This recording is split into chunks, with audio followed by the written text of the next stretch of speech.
bugundan başlap visualbasic.net programlaylash asosiy bilimlarini öğrenimiz. Aldı bilan biz aldığın saatdagi o'tilgan mazmunlarni eslab baqsaq, program yozgan vaqtimizda biz nurg'un uchurlarni kirgizib, uni bir taraf qilib, oxirida uni chiqarib berdik ekanmiz.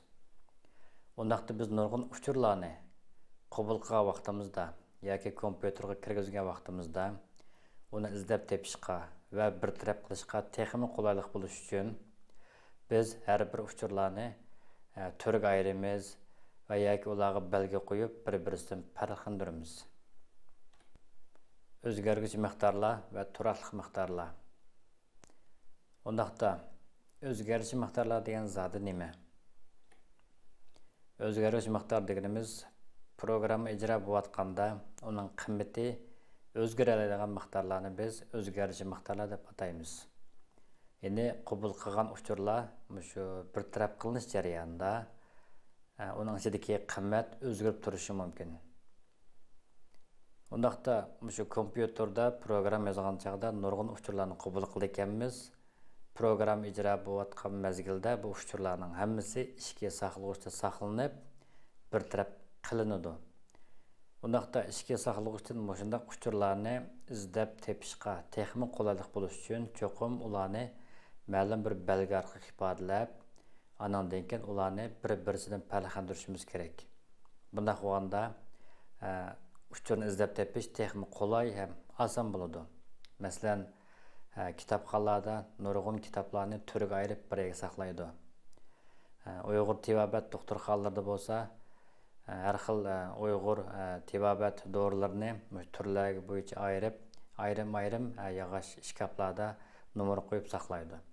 Demak, kompyutermi shunday uchurlarni qabul qilgan vaqtida ularni bir-birisiga aralashtirib o'tmaslik uchun cho'qim ishga saqlashdan keyin ma'lum bir bo'lakdan o'rin ajratib, ularga bir ism orqali, ya'ni belgi qo'yish orqali shu o'ringa saqlasa, undaqda uni izlab tepish qulaylik bo'ldi. Demak, o'zgarish miqdor shu program ijro bo'layotgan chaqda uning qiymati o'zgarib turdi. Undaqda o'zgarish miqdorini qanday aniqlaymiz?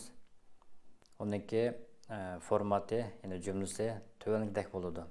Aldi bilan dim o'zgarish miqdorining nomi.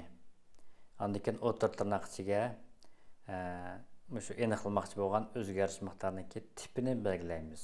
Masalan, bu sonmi yoki harfmi yoki harf tizmismi degandek. Anandagi uni aniqlagan chaqda agar ma'lum bir qiymatni yuklash zarur bo'lsa, shu qiymatini yozamiz. Masalan, dim a as integer degan gap bir o'zgaruvchi miqdorni aniqlayman, uning tipi butun son tiplik bo'lsin degan gap. Undaqda shu buyruqni ko'rgandan keyin kompyuterniki ishga saqlag'uchda qanday o'zgarish yuz berdi deganda ishga saqlag'uchdan shu butun son saqlaydigan kenglikdagi bir bo'sh o'rin ajratildi. Ya'ni misolga aytsak, bir sanduqchani paydo qilib, u sanduqning ustiga A degan belgini qo'ydi. Demak, bu sanduqning ismi A bo'ldi. Lekin bu sanduqning ichida saqlanadigan miqdorlar hammasi butun son degan gap. Agar pay sonini kirgizsak bo'lsa, uning butun qismi ilindi, pay qismi saqlanmaydi. Masalan, ishga saqlag'uchda mana nurg'un uchurlar shu avval ishga saqlag'uchda jam bo'ladi. Masalan, programni ijro qilgan vaqtimizda barliq programma yoki har qanday bir programma kompyuterniki ishga saqlag'uchda qachilinib shu yerda ijro bo'ladi. Shuning uchun ba'zi film yoki surat bir taraf qilgan detallarniki uchur miqdori ziyoda ko'p bo'lg'achqa buniki saqlag'ich bo'lgan talabmi intayin yuqori bo'ldi. Shuningdek, uchurlarniki ichki saqlag'uchda aralashib ketmasligi uchun biz shundaq bir taraf qilmoqchi bo'lgan uchurlarga belgi qo'yib, uning tipini belgilab, ichki saqlag'uchdan muayyan bo'shliq ajratamiz. Unda bo'lsa bizningki programmada aniqlagan o'zgarish miqdorlarniki soni intayin ko'p bo'lsa, albatta bizning bu programmamiz ishga saqlag'uchda egallaydigan o'rni mas holda cho'ng bo'ladi degan gap. Shuningdek, biz ba'zi programmalarniki ishga saqlag'uch bo'lgan talabi 1 megabayt yoki 16 megabayt degandek har xil talablarni ko'ramiz.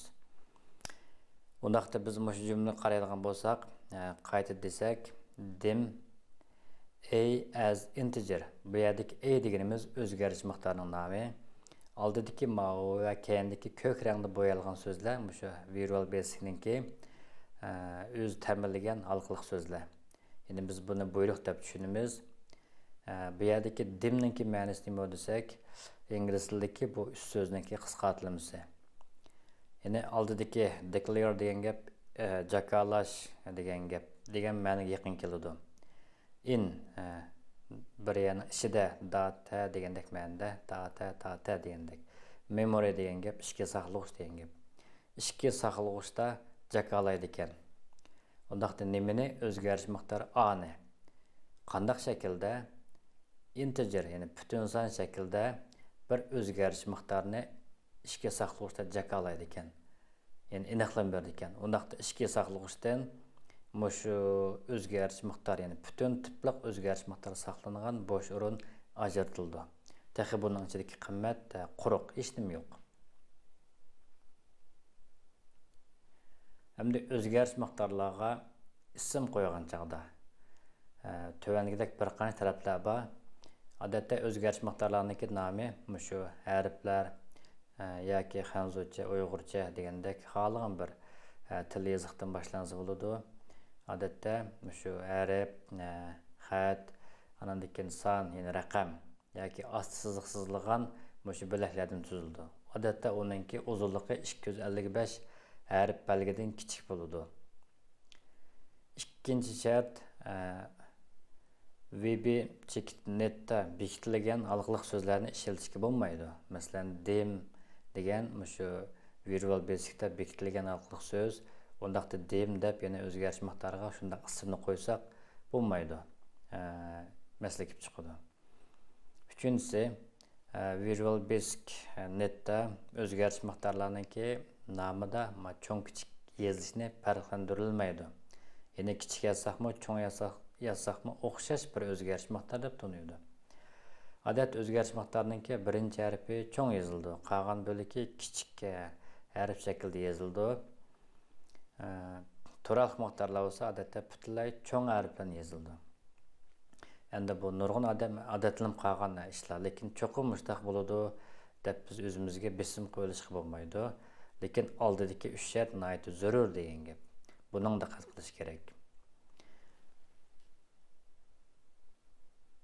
Endi biz turaliq miqdorini ko'rib boqaylik. Turaliq miqdor shu program ijro bo'layotgan chaqda uning ichidagi qimmat boshdan oxir o'zgarmaydi. Ishlatuvchilar odatda uningga farqlantirish uchun bir vakil xarakterlik bir turaqliq sonliq qimmatni yuklagan bo'ldi. Yoki bir belgini o'sha bir sonliq qimmat orqali yuklash orqali keyin programmada o'sha belgini ko'rgan aman shu sonliq qimmatga uni almashtirib o'tib bir taraf qiladi degan gap. Buningki o'lchamlik jumlasi, aniqlamasi odatda const, ya'ni turaqliq miqdor degan gap. Keyiniga turaqliq miqdorining nomi. Bu albatta o'zgarish miqdorininki nom qo'yish usuliga o'xshaydi. Undan keyin o'tir tirnoq ichida bu deganlik buni yozsam bo'ladi, yozmasam bo'ladi deganlik, o'tir tirnoq.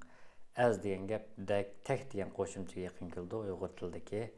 Undaqda keyiniga buning tipini yozamiz. Masalan, butun sonmi yoki harf belgimi degandek. Keyinda anikin ifodasi.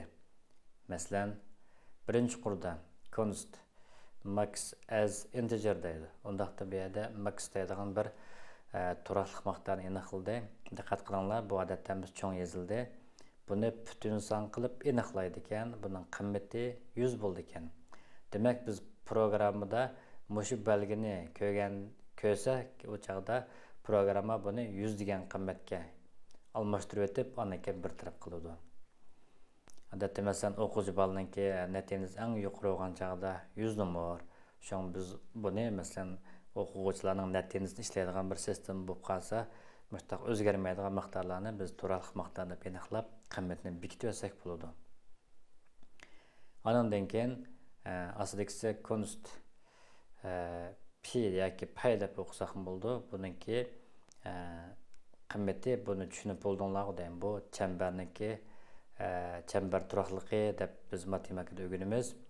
Yine çemberningki aylanmasını onun diametrine bölsek, mayli bu çember çoğun bolsun, kichik bolsun, muşu miqdar, yani turaqlıq miqdar özgermeydi.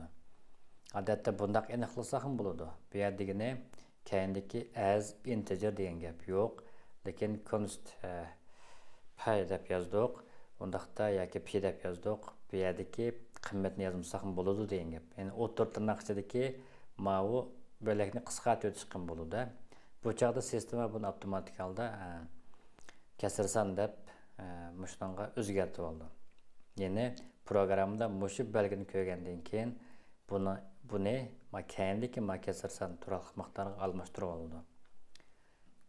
Aslidagisi const Shangbiaoming chang deydi. Unda bo'lsa tovar nomi, tovar markasi nomi as string deydi. Buni har belgi tizmasi tiplik qilib aniqlabdi bu turaqlıq miqdorni. Undaqda buning qiymati Uyg'ursoft ekan. Keyin programda mushu belgini ko'rgandan keyin o'ng tarafdagi ma'lum qiymatga almashtirib oldi. Diqqat qilinglar, bu yerdagi string har belgi tizmasi bo'lg'achqa biz oldi keyiniga qo'sh peshni oldik. Har belgi tizmasi odatda mushu qo'sh peshning ichiga ilindi. Shunga turaqlıq miqdor va o'zgarish miqdor hukmi intayin muhim bo'lib, biz kompyuterda uchurlarni qabul qilgan vaqtimizda har bir uchurlarni biz belgi qo'yib, tipini bekitib, ayrim aniqlab, andan keyin o'zgarish miqdorini mustaq bekitib olgandan keyin ishga saqlashda bular ayrim o'rinlarda, bo'limchilarda saqlanadi ekan. Maqsad programma shu uchurlarni qabul qilib bir taraf qilish jarayonida ularni texmi tez, to'g'ri, ya'ni xatosiz bir taraf qilish uchun mushundaq hukmlarni biz qo'llanib tilda mushuni ifodalaydi ekanmiz. Şu amaliyotda bizning turmushimizda o'zgaruvchi miqdorlar va turaqlıq miqdorning hukmi intayin kengroq. Boya degandek, odatda biz odamlarni bir-birisiga aralashtirib o'tmasligimiz uchun odatda ism bilan farqlandirsak, lekin kompyuter sistemasida, masalan, odatdagi nopus o'rinlarida uni kimlik nomeri orqali bir-birisini farqlandirdi. Shunga o'xshash jahondagi nurg'un shaylarniki, obyektlarniki odatda ism bo'ladi. Kompyuterda mustaq bir taraf qilmoqchi bo'lgan uchurlarga odatda bir ism yoki belgi qo'yish orqali ularni bir aniq bir bekitib olgandan keyin andan keyin programmada shu zarur bo'lsa shu miqdor yoki turaqlıq miqdorini chaqirib ishlatsak bo'ladi. U chaqda bu yerda uchurlar bir-birisiga aralashib ketmaydi, qalayim chiqmaydi. Bugungi darsimiz o'sha yerda tamom.